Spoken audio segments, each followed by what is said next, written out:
Captions are indeed one of the best tools to enhance understanding. They provide clarity, improve accessibility, and allow people to follow along, regardless of language or hearing ability.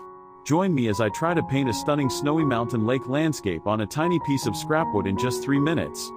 I love creating art on scrapwood. It's such an accessible way to get creative, and who doesn't love the idea of transforming something old into something beautiful? Plus, nature-inspired artwork always seems to have a special magic to it, don't you think? One of the biggest challenges I hear from fellow artists is finding the time and materials to paint.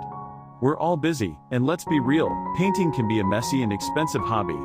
But what if I told you there's a way to create stunning art without breaking the bank or taking up too much of your precious time?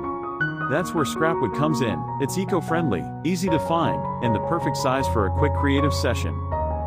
Scrapwood is the ultimate expressive medium. It's forgiving, it's flexible, and it's just so much fun to work with.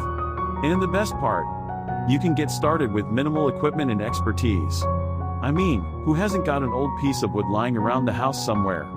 So if you're feeling stuck or uninspired, take a closer look at the wood you've got stashed away. You never know what hidden masterpiece might be waiting to emerge. Of course, the real magic happens when you combine scrapwood with a beautiful landscape scene. There's something about the natural world that just inspires us, don't you think? Mountains, lakes, forests, they're all just so visually stunning, and yet, they're also so accessible. We've all experienced the wonder of nature at some point or another, and capturing that feeling on a tiny piece of wood is just the best. Let's get started. The first step is to select our colors. For this snowy mountain lake landscape, I'm going to go with a palette of icy blues and whites, with a touch of green to bring it all together.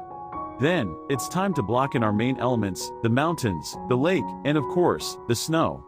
I love using big, sweeping brushstrokes to get the general shape of things down on paper.